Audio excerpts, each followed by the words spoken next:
Okay, well, we're just about to get started. I guess we've got 1 minute. I won't start early. Just testing the cameras and the microphone because it's just me and Mike Bibby here. It looks like we're all working. We're also trying out something new. We've got something called Zoom going on. It's some sort of a group chat thing, so people are able to watch and ask questions. So if there's a question at a certain point, just unmute your microphone and you can ask a question. Don't leave it unmuted too long if you're crunching on popcorn or something, because I'll hear you and so will everyone else. Crunch, crunch, crunch. Okay, well, we'll get started. This is our 11th week in the Old Testament book of Job. And the title for today is Job Replies to Eliphaz. Now, as you remember, Job was a rich and godly man, probably in the era of Abraham. He came under surprise attack from the Satan. But Job survived the first 4 attacks with amazing faith and did not curse God like Satan said he would. Satan then returned with a horrible disease, possibly black leprosy. It was very painful, disfiguring, and it meant he was cast out of society. Job was forced to move to the local dump, an ash heap it was called, and he was an outcast and penniless. Even his wife told him to curse God and die, but he still held on to his faith. So it looked like the Satan had failed again. But then Job's friends showed up. Eliphaz, Bildad, and Zophar heard about Job's initial disasters, and they gathered together to come visit Job to console him and comfort him. Now they meant very well. They probably hoped to help him financially from these disasters to get back on his feet, perhaps. But when they arrived, they had not heard about the leprosy. They show up and see he's a leper, and now all of their plans are ruined because financial help will do him no good at all. He was doomed in their sight. So they started to wonder how their shared God, that's the God of Noah, most recent patriarch, could punish such a good man with disasters. Well, when his friends showed up, maybe Job had a little hope that they would help him. But instead, they sat in silence for a week without speaking to him at all, as if he was dead. And by then, he started to recognize why. They must have decided that he was beyond help and a wretched sinner. And that's when Job started to crack. His faith has almost failed at this point. In chapter 3, Job cursed the creation. God created light, Job curses light. God created stars, Job curses stars. God created sea monsters. Job wishes sea monsters would come back, thanks to magicians calling them up. God makes humans. God curses humans and birth. God rested, and Job wishes he could find rest, and he curses because he can't get any. So everything God created, Job curses. He curses everybody except God himself.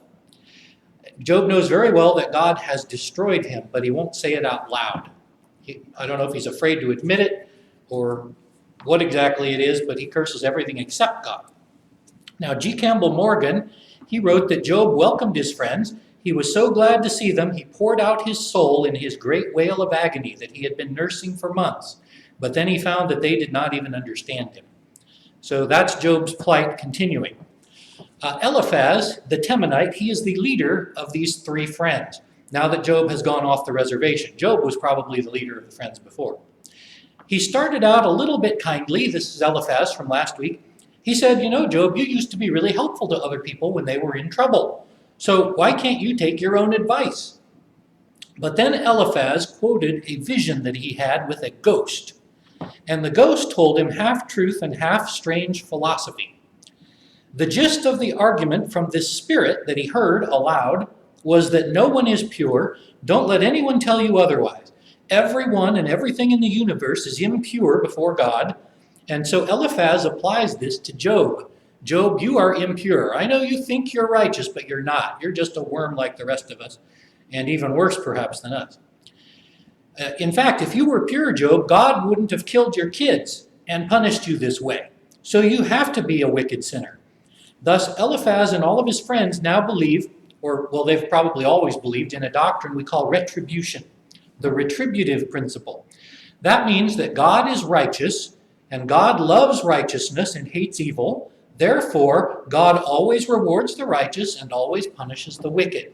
Therefore, if you're in trouble, that means you're wicked.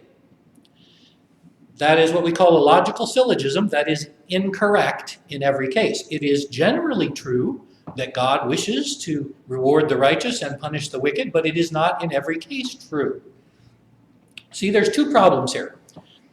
First of all, this is before any scripture has been written down. God hasn't inspired any Bible book so far. That means that all that Job and his friends know is what was passed down orally by the mouth from Adam and Eve, from Noah, and from a couple generations of their believing parents after the flood. So they've been pretty much left to their own devices so far in determining doctrine. And what they're doing, what all humans tend to do, it's just a natural thing, is what we call inductive reasoning. They looked at Adam and Eve, got thrown out of the garden when they were sinful. So what does that mean? God tosses sinners, God punishes sinners.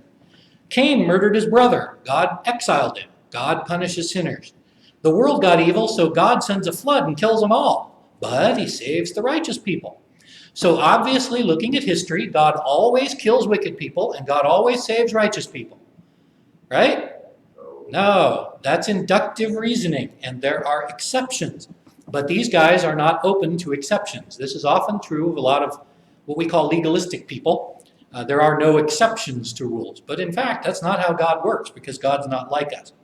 I told you the example of flipping a coin.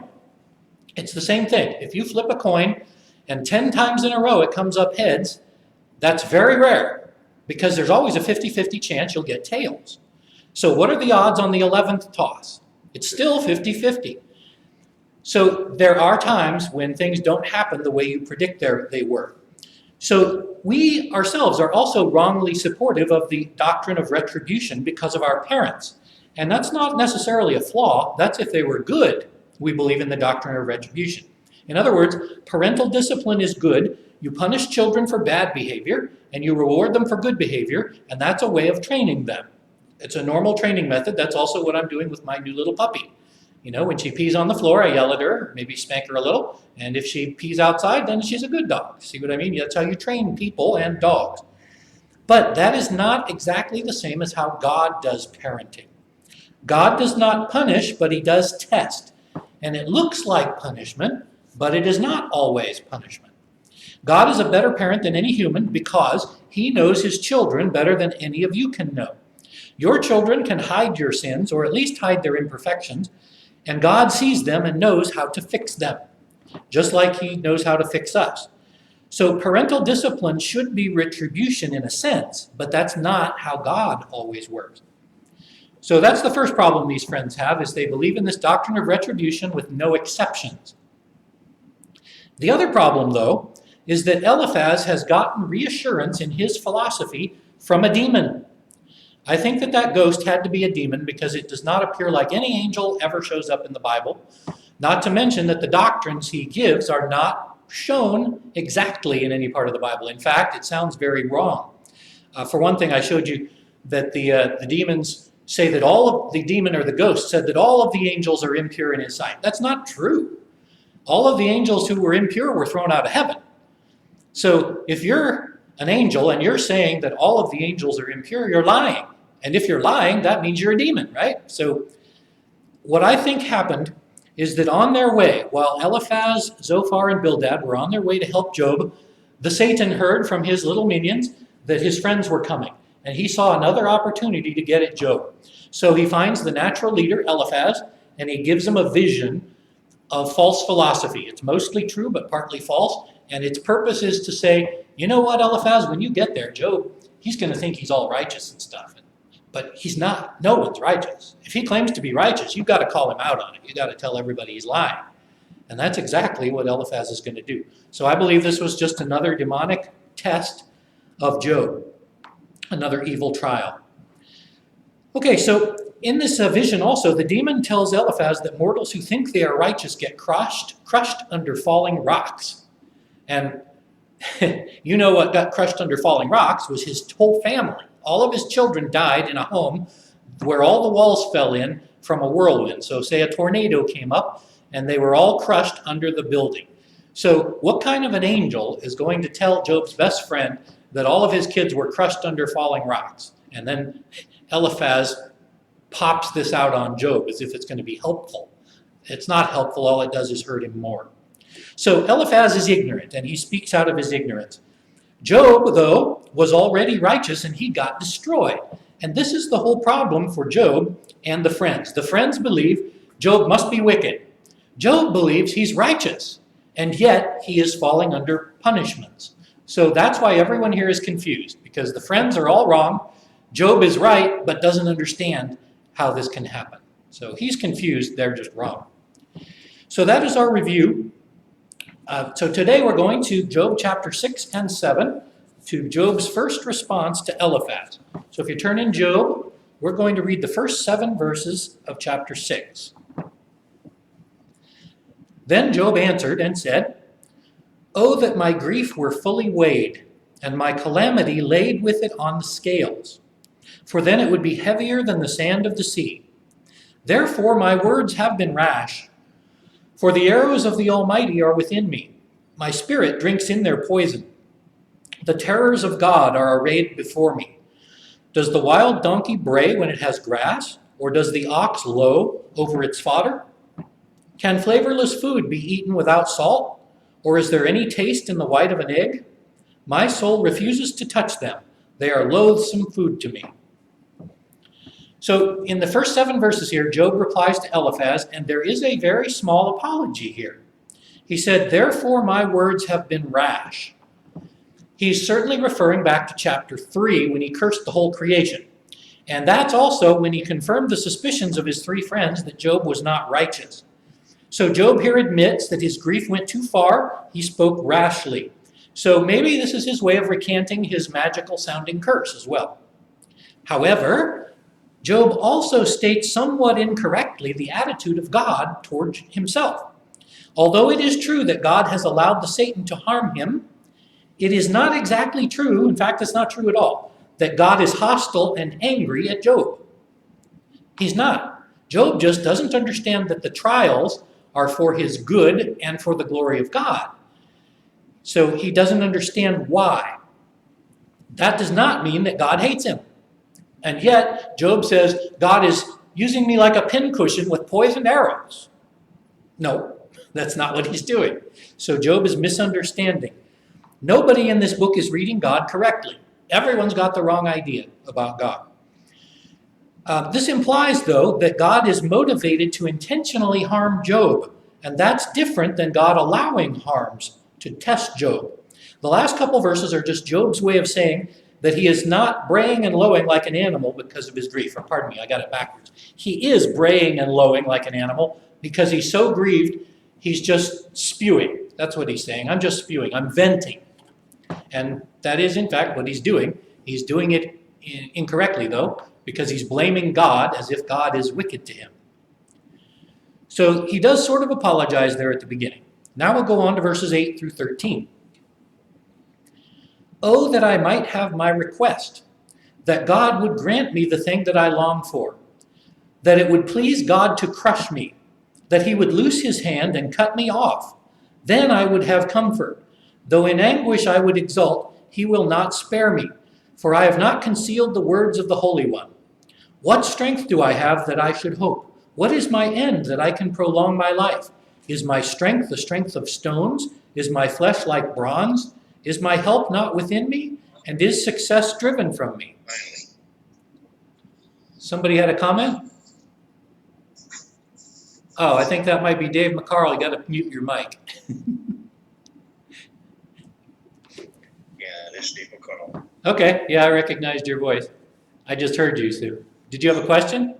All right. Okay. Well, those verses 8 through 13. Job tells his friends that he has no hope, and so he wishes God would just kill him. When he asks if he has the strength of stones or bronze in his flesh or bones, this is probably what God later refers to when he talks about Leviathan and Behemoth, because he said they have immense strength in their legs and their bones are like bronze. So Job says, "Am I like bronze?" And God says, "No, but I've got creatures that are like bronze," and tells him about it later. So here again, Job is just wishing he was dead. So he's back to his old depression, in a manner of speaking. So we'll go on to verses 14 to 23. This is where he starts to reprove his friends. To him who is afflicted, kindness should be shown by his friend, even though he forsakes the fear of the Almighty. My brothers have dealt deceitfully like a brook, like the streams of the brooks that pass away, which are dark because of the ice, and into which the snow vanishes. When it is warm, they cease to flow. When it is hot, they vanish from their place. The paths of their way turn. They go nowhere and vanish. The caravans of Tema look. The travelers from Sheba hope for them. They are disappointed because they were confident. They come and are confused. For now you are nothing. You see terror and are afraid. Did I ever say, bring something to me, or offer a bribe for me from your wealth, or deliver me from the enemy's hand, or redeem me from the hand of the oppressors? So this is where Job counterattacks Eliphaz. And he's fairly nice about it. He does call them his friends and his brothers. And yet he says, my friends are dealing with me like a vanished stream. When they should offer me hope like water in a parched land, instead they offer nothing to console him. So they're leaving him like they would leave a lost caravan to die in the desert. They are violating his expectation of friends and brothers by treating him this way. At least Eliphaz is. The others haven't said anything yet, except they've ignored him. But Job does also put his finger on what I would call the elephant in the room. The real reason they are mistreating him is because they're afraid. They're terrified. He says in verse 21, you are now nothing because you see terror and are afraid. In other words, they cannot help him because they're so selfishly worried about themselves. As I've said all along, the main problem is that the friends cannot imagine these horrors falling on themselves. So they create psychological defenses to distance themselves from Job, lest they have to fear for themselves. Job must be evil, or they would have to say, I'm righteous and I could also suffer this way, and they can't deal with that. Now, remember, I did speculate, and I think this proves it, that these guys brought money and gifts to help Job. Here, Job says, did I ask you for money? Did I ask you to ransom me from the enemy? So he's sort of criticizing them as if they were trying to bribe him. You know, we'll give you some money if you just repent. That might be what he's feeling. Just as these three friends have given up trying to help Job because of his disease, so also Job has given up hope. And he says he can't use any of the things they brought. What good would it do him? Okay, I'll pause here if anybody has questions about this first 23 verses. Don't forget, if you have a question, you have to unmute your mic, because I can't hear you if you don't. Okay, no questions, and we'll keep going. We'll go to verses 24 through 30. Teach me, and I will hold my tongue. Cause me to understand wherein I have erred. How forceful are right words! But what good does your arguing prove? Do you intend to rebuke my words, the speeches of a desperate one, which are like wind? Yes, you overwhelm the fatherless, and you undermine your friend. Now, therefore, be pleased to look at me. I would never lie to your face. Show me there is no injustice. Yes, concede that my righteousness still stands. Is there any injustice on my tongue? Cannot my taste discern the unsavory? Thought I heard some people. Is that a question? No?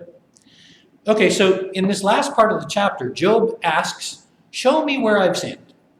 Aside from my outburst of rash words, I've already apologized for that, I have not sinned. He says, I'm not lying. Look at me. You can tell from my eyes that I'm not lying to you.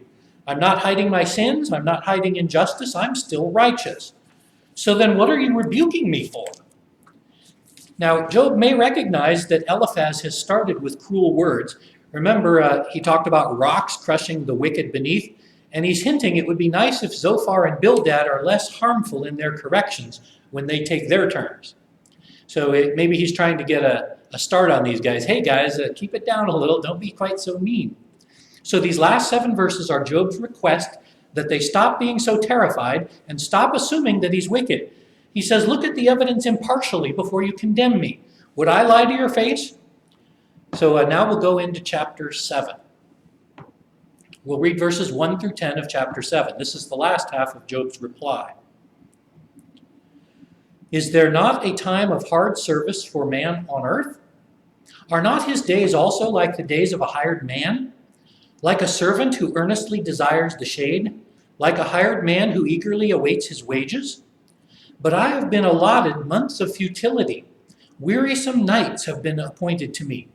When I lie down, I say, when shall I arise and the night be over? For I've had my fill of tossing until dawn. My flesh is caked with worms and dust. My skin is cracked and breaks out afresh. My days are swifter than a weaver's shuttle, and they're spent without hope. Oh, remember, my life is just a breath. My eye will never see good again. The eye of him who sees me will see me no more. While your eyes are on me, I will no longer be. As the cloud disappears and vanishes, so he who goes down to the grave does not come up. He will never return to his house, nor will his home know him anymore. So in these first verses of chapter 7, Job again lays out his complaint to his friends.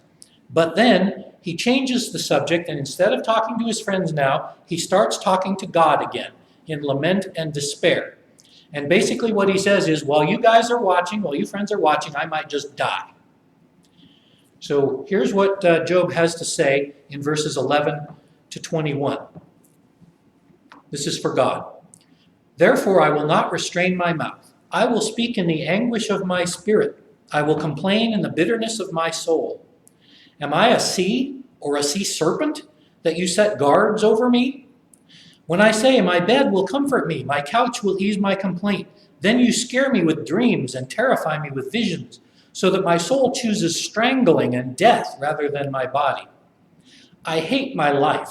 I wish I would not live. Leave me alone. My days are but a breath. What is man that you should exalt him, that you should set your heart on him, that you would visit him every morning and test him every moment? How long? Will you not look away from me? Leave me alone so I can swallow my spit. Have I sinned? What have I done to you, O watcher of men? Why have you made me your target so that I am a burden to myself? Why do you not pardon my transgression or take away my iniquity?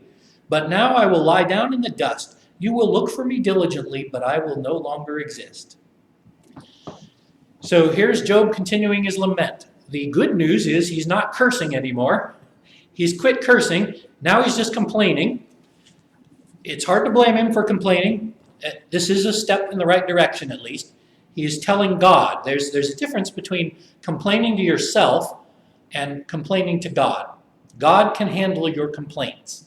It doesn't hurt his self-image when you complain to God.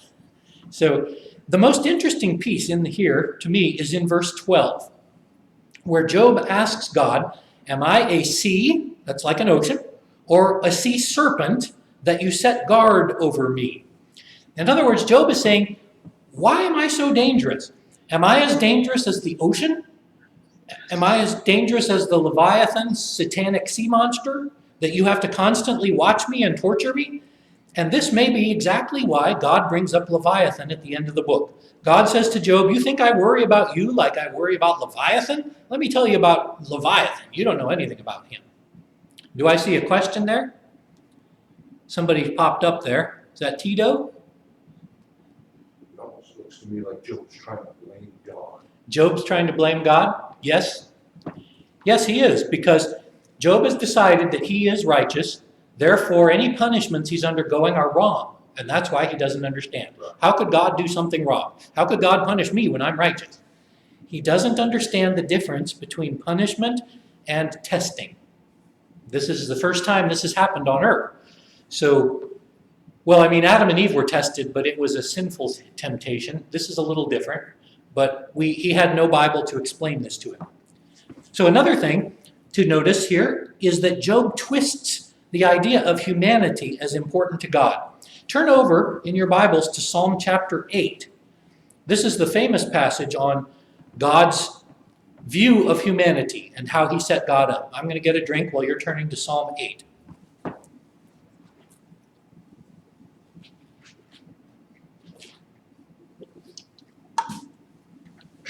We're going to look at verses 4 through 8.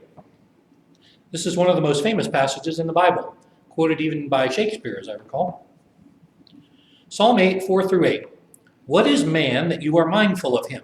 and the Son of Man that you visit him. For you have made him a little lower than the angels. You have crowned him with glory and honor. You have made him to have dominion over the works of your hands. You've put all things under his feet, all sheep and oxen, even the beasts of the field, the birds of the air, and the fish of the sea that pass through the paths of the sea. So in Psalm 8, you've got David praising God, that it's so amazing that this huge, great, amazing God would give little humans power over the earth, right? Dominion. So this is praise to God for his attention to humans. Why do you even notice humans, you know? There's a cool saying in some cartoons and short stories. I don't know if you're familiar with this, but you know there are like 5 quadrillion, trillion, billion insects on Earth? So if aliens were actually to come to Earth and examine the Earth, they would call this a bug planet. This is bug planet. There are some strange 2-legged creatures on the surface building stuff, but it's the bugs who really rule the planet. That's what aliens would think. But David knows correctly that it's actually the humans who run the planet. But Job, here in his pain, has totally misunderstood the attention of God.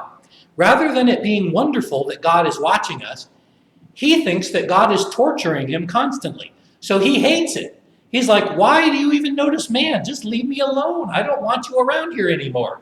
Just let me die. So these complaints to Job, or to God of his innocence, though, you can look at this as a type or a foreshadowing of Jesus in Gethsemane and on the cross. As N.T. Wright points out in his book, The Evil and the Justice of God, he says that the book of Job is, quote, an anticipation of the harrowing scene in Gethsemane, where the comforters all fail, creation itself goes dark as the monsters close in around the innocent figure who is asking God what's going on. And really that is what, to a great degree, Jesus was doing in Gethsemane and when he cried out on the cross, why have you forsaken me? It's the same exact idea. Why are you punishing me when I'm righteous? So it's interesting that what Job is feeling is exactly what Jesus felt later. I haven't done anything wrong, but you're crunching me. Okay, the meeting has just ended because the host doesn't show up. It just turned off the... Just keep going, I'll work. Okay. So in a manner of speaking then, Job is a foreshadowing of Jesus' correct innocence. You see, Job isn't totally innocent, and I think he knows that. In fact, he said in those verses, why don't you just forgive me for whatever it was I did that you're punishing me for? But for Jesus, it was really even more confusing because Jesus never sinned. So he can't even say, you're right in punishing me. Why are you punishing me? I mean, he knew as God why, but as human, he didn't really understand it. So, C.S. Lewis, though, he calls pain, I think this is a great quote, pain is the megaphone of God. You see, pain is God's way of getting our attention. Pain is caused by your nerves, your skin and your insides all have pain receptors, and that's good. I've told you about how leprosy, the curse of leprosy is that it takes away your nerves, which means you don't feel pain, which means that somebody might cut off your hand and you wouldn't even know it because you can't feel anything there anyway. God uses pain to get our attention. It does not, though, mean that God is against you. Pain doesn't. That is a falsehood, and it's often used by Satan to hurt us. If God loved you, he says, God wouldn't leave you poor and hungry or sick. And yet Jesus, the perfect man, who was the beloved Son of God, felt pain, and he felt hunger, and presumably he sometimes got sick. Thus, it is a lie to say that pain or hardship is proof of God's anger. It is proof that the world is messed up. It's in rebellion against God. It's not yet fully redeemed by Christ. However, it is not proof that God hates you.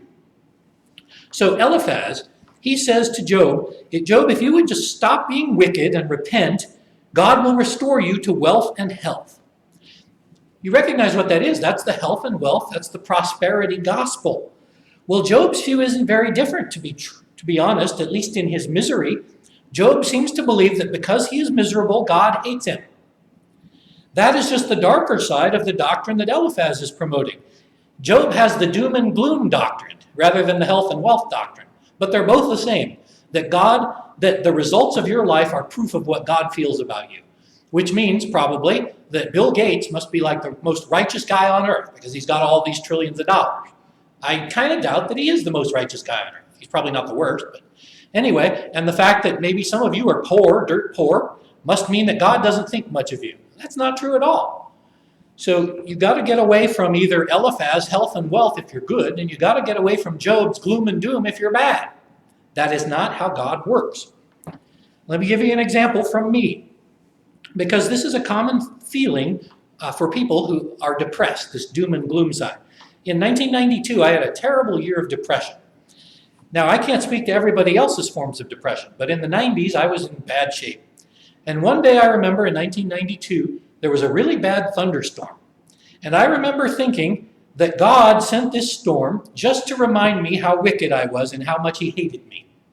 Okay, so thunder and lightning and the house is shaking from the wind, and I'm thinking this is a sign from God that he hates me.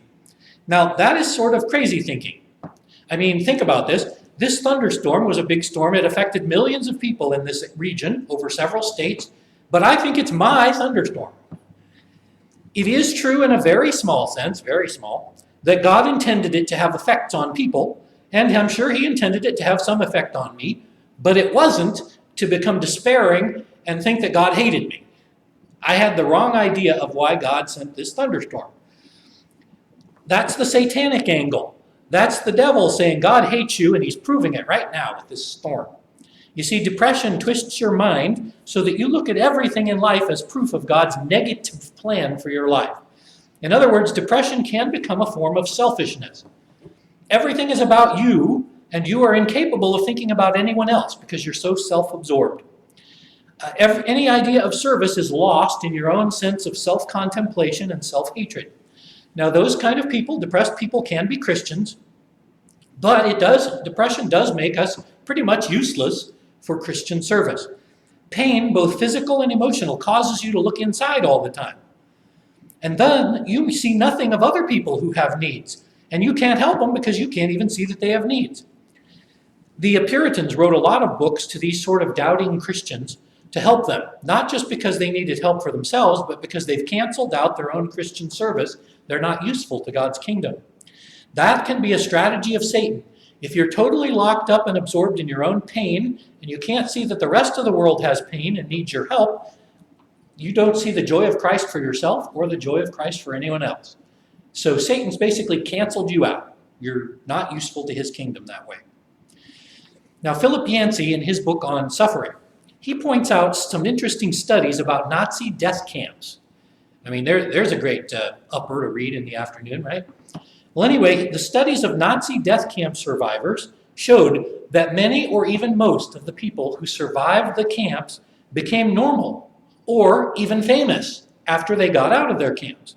In other words, this is pretty much the worst human suffering you can imagine. Being enslaved, beaten, seeing your friends die, viewing genocide, and fearing constantly that you will die for years, that's about the worst you can get. And yet these people survived and even prospered later. What it means is that the worst possible human suffering that you can conceive of, like years of starvation and death and hard labor, that does not destroy you necessarily. There was a percentage of people who were destroyed and who never got over it, withdrew into themselves, went a little crazy, I suppose, like prisoners of war. But most survived. Some of these Jewish survivors from death camps became great poets and writers and philosophers, or just good parents. In other words, you can survive years of torture and still become pretty normal. You might not see how that could be true, but it is. Pardon me. But after the Holocaust, in the 1970s, Rabbi Kushner wrote a famous book that is totally wrong, but it's famous. It's called When Bad Things Happen to Good People. And in this book, Rabbi Kushner claimed that God cares deeply about all of us, but he is powerless to stop evil or fix it. So Kushner, we call this question theodicy. How can a good God allow evil? This Rabbi Kushner says that God hates evil, but he has no power. He is not omnipotent. All he does is watch and be sad about it.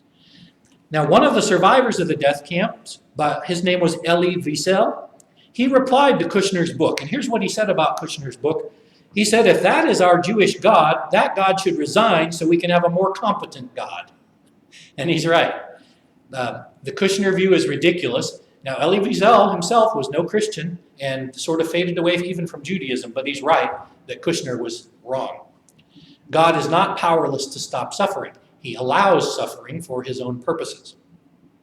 You see, what God intends in our suffering is not our destruction. If you are an unrepentant sinner and you reject Jesus Christ, then it is possible that your earthly sufferings are meant for your destruction. However, for those of you who are still potentially open to Christ, and for those of us who are saved by Christ, all of this pain and suffering is meant to test us, for us to grow, and for us to be sanctified. This is one of the flaws of Job's character, probably, inexperience.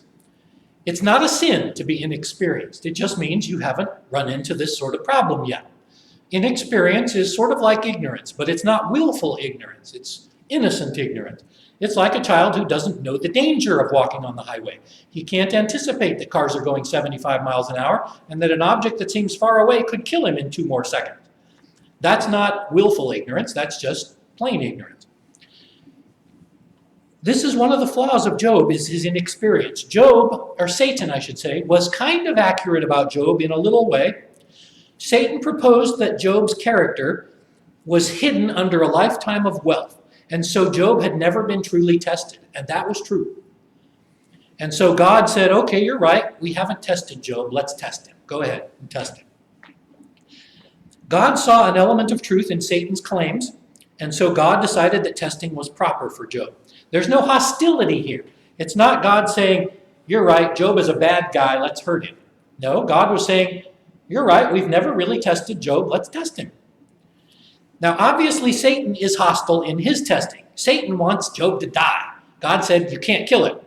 But Satan would still love it if Job died, but Satan is going to torture Job as much as he can for his own evil purposes. But God uses Satan's evil purposes for good, not to destroy Job, but to make Job stronger. As William Gurnall said in his book, The Christian in Complete Armor, what Satan uses to harm us makes us grow. It kind of reminds me of that saying, no pain, no gain. It's pretty much the same thing. If you don't get tested, you don't grow.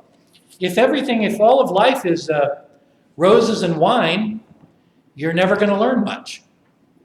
Now, in case you wonder how suffering can make you grow, here's a short list of examples given by Philip Yancey. We'll go over these in the future, but here's just some things that suffering can do for you. First of all, we seek God's help when we're suffering.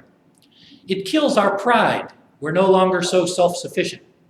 It teaches us patience. It shows our need for God, and it shows that our friends need God. Suffering brings us hope and comfort. I don't know if you've ever noticed this, but in a movie has to have bad happen, or the good doesn't mean anything. Do you see what I mean? I mean, Hallmark movies bug me a little bit, not because they're bad, but because there's not enough bad in them, in other words.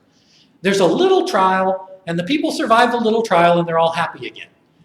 It just doesn't seem realistic to me. It seems like you've got to have some bigger trials. I'm more on the Star Wars side. You know, the rebels win the first movie, the Empire wins the second movie. That means when the rebels come back in the third movie, it's more important. You've got to have a villain. You've got to have pain to grow. And if you don't grow. One thing we are supposed to use or learn from Job. This is according to Kyle and Dalish. Here's what, quote, therein lies the important truth. There is suffering of the righteous which is not wrath, into which the love of God has been changed. No, it is a dispensation of love itself. In other words, God bringing you trials is love. It's sort of like teaching children, say, to play baseball or something. You make them run laps so that they get their hearts stronger. You make them use their bats to try to hit the ball, even though occasionally the ball hits them in the face. You're trying to help them grow, stretch out, learn their abilities. If you do not face trials, you don't grow, you do not learn your abilities. In other words, when you get stomped on, it doesn't prove God doesn't love you.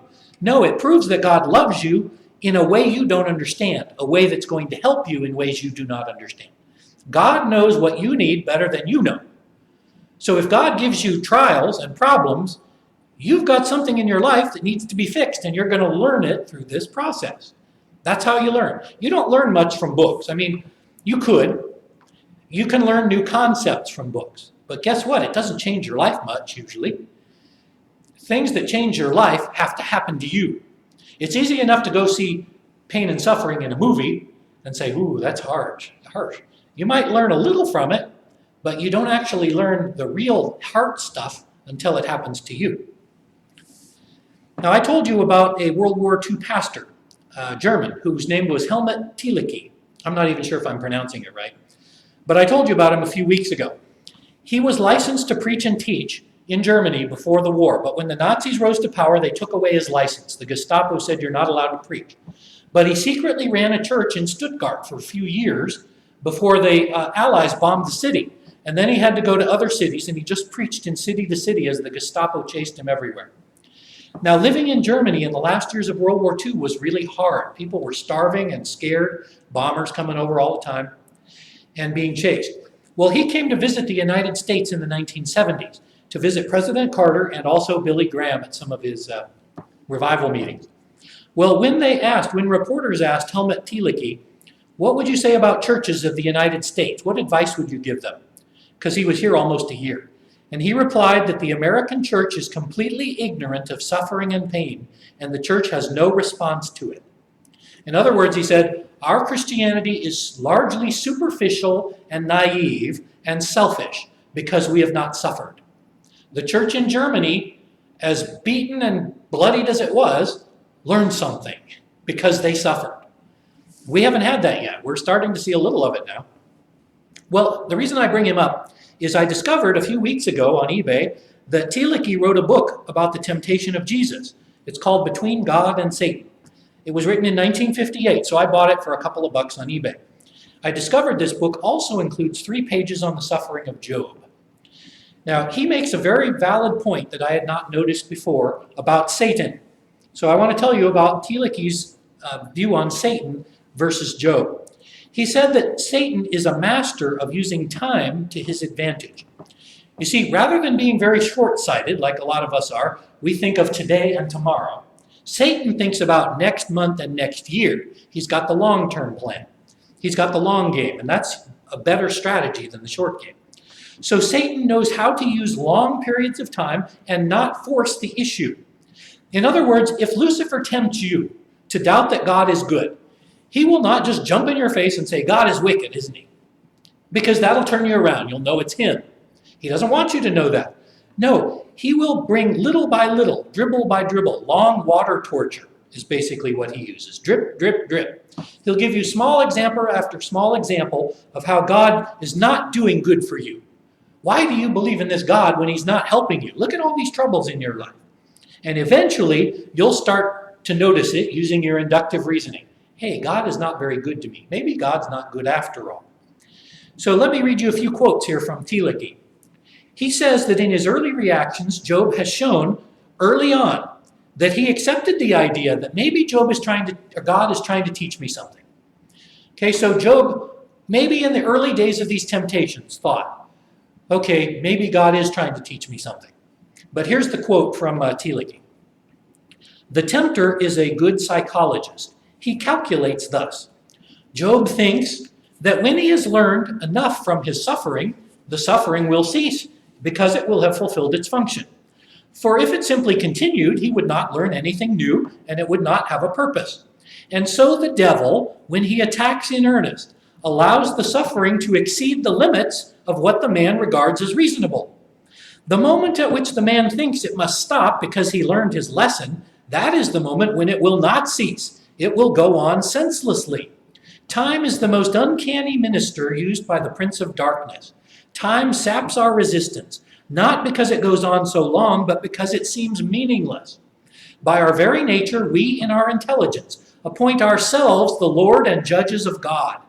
In time, we stop seeing any sense in God's actions, let alone any higher purpose.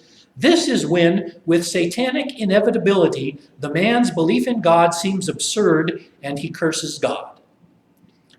In other words, you've got some idea yeah, maybe I could learn something from this pain. But when the pain goes past when you think it should go on, then you start thinking God is wrong. In other words, you decide what God should do and what God should not do, which means you're God, right? Wrong. Okay, I just saw the computer go off. Okay, no, it's still on. It was just a screensaver. Here we go. Well, I think this point by Thielicke is very good. If our suffering goes on longer than we think, we presume that God is wrong or that the universe is wrong. And that's when we become the judges of God. We want to be like God. Satan promised Eve that if she ate the forbidden fruit, she would be like God, knowing and choosing good and evil. This is also how Satan wants us to become gods. We should decide how God runs his universe. We should complain if he doesn't follow our expectations. And guess what happens when we complain? God laughs. He says, oh, that's too bad. You don't really know what's going on. You see, your plans and ideas are wrong. God does what he wants. He does not bow to your expectations. And he wouldn't be God if he did. If you think God should do what you want, he's not God. You are. And so this is why Job started to crack under the devil's use of time and under human reasoning. Eliphaz and Zophar and Bildad all have wrong notions of God based on retributive justice. And so does Job. They're using inductive reasoning to decide who is good and who is evil. And we can't do that. Only God can do that. So Job is just as guilty of reasoning himself into false doctrines or errors. God is harming me, he must hate me. But I'm innocent. So if God hates me, God is wrong. So I demand to speak with God. I want a fair hearing. I want scales. And I want him to put all my calamities on this scale and then prove to me why I deserve all these calamities. God's not allowed to do this. And you know what God says at the end in chapter 38? Who is this who obscures counsel with ignorant words? That's how God views Job's lame ideas. But the good news is that Job is still talking to God. He's still wrong. He's still rash and arrogant in the face of God. But subconsciously, Job knows that God is still his only hope. He's still asking God for proof. That's not right, but he is still going to God. He is going to the only one who can help him. It's a weak kind of a faith, but it is faith nonetheless. Okay, well, that's the end of the lesson. We've still got some time. If any of you have questions, go ahead and unmute your mics. What's that? More people showed back up. I don't know. I see one. No questions? I'll give you a little more time. We got lots of time. Back in chapter 6, verse 14, I find it interesting. He says, he who withholds kindness from a friend for his sakes to fear the Almighty. And that they came intending to show what they thought was kindness, but they didn't show him mercy and compassion. Instead, they said that 7 days. And then, like you said later on, you look down. You now become nothing. You see my calamity and are afraid. So they're not afraid of God, what God can do. They're afraid that this could happen to them. Yeah. They're more afraid of the punishment than they are of God. Yeah, Mike Bibby was just noticing, okay, I think I hear somebody, but it's not loud enough. Is that, somebody has a question? Or is just talking? No, it's just David looks like he's looking at you. Okay, well, one other thing I guess I'll bring up then, since we have a little time. An idea that I want to run by at Granada Rehabilitation Center. We cannot go there for probably a few months because of the coronavirus. They don't want any visitors. But it occurred to me that we could talk with them on the phone. So what I'd like to propose to the director at Granada is that some of us, me and a few of you, if you volunteer, send me an email or a Facebook. I have your phone number, but tell me what hours, let's say 2 hours on one day in a week. Let's say on Tuesday from 1 to 3 p.m. You would be free to receive phone calls from people at the rehab center so that they just have somebody to talk to. And then the director would tell people, if you'd like to talk to someone on the phone, we'll give you the phone and you can call this number and they'll talk to you. So I was thinking that would be a way of starting our ministry there so that people have someone to talk to. They have no visitors at all. So all they've got is the nurses who are very busy. So I'm going to come up with maybe 2 times this week or next week when we start it, when they could call me at my number. Now, hopefully you realize that people would have your number, but I don't think these people they're not telemarketers. I don't think they're going to take advantage. But just be sure you're available during that time so that they could call you. I don't want them to ring the phone and get nobody if you were committed to that. So let me know if you've got that time.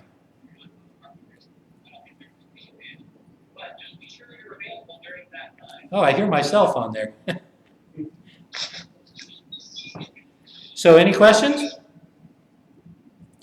Okay, well then we'll go ahead and take our break. We'll be coming back at 11 o'clock for the worship service. I think the plan is you're going to go maybe watch some music or sing some songs or read some scripture during this time. And I'll see you again in about 40 minutes. John, can you hear me? Oh yeah, I heard you. What, do you have a question? Oh, no, let's see. I just had a comment. Yeah. I appreciate what you were, just in light of mental suffering and physical suffering. And I don't know, just you brought up different examples and, the concentration camp being a place where people were going through just about every type of suffering there is.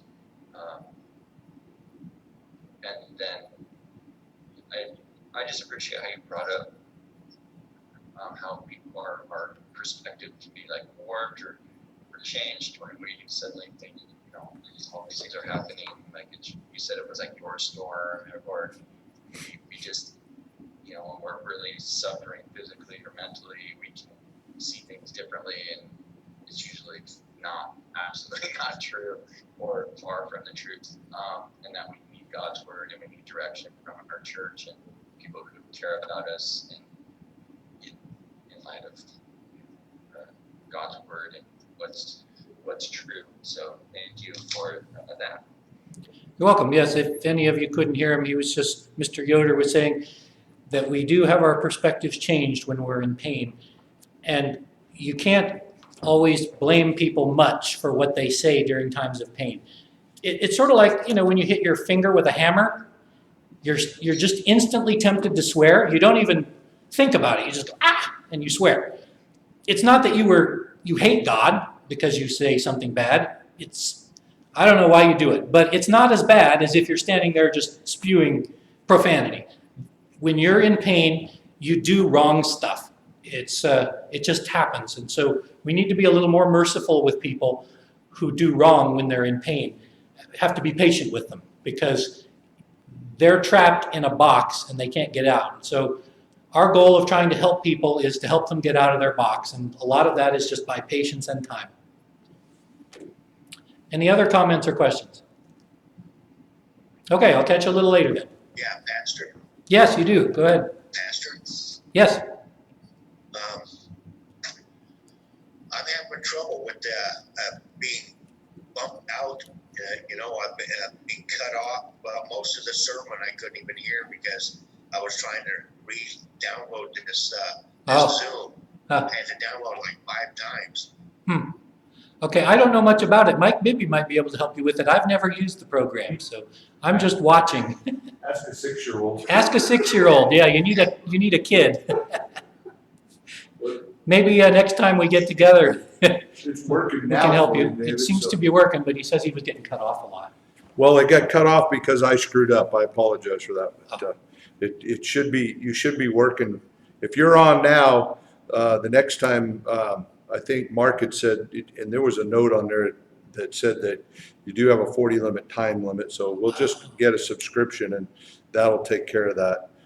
It was my bad. I didn't read that note until Mark put it out on YouTube for me. Okay, so it automatically cuts out sometimes because we don't have a subscription. So maybe we can get a subscription and it'll fix that problem. Yeah. If you guys like this format, that's what we can do until we're through all this COVID-19 stuff. Okay. Well, thank you. Yep. Thank you. We'll catch you a little later.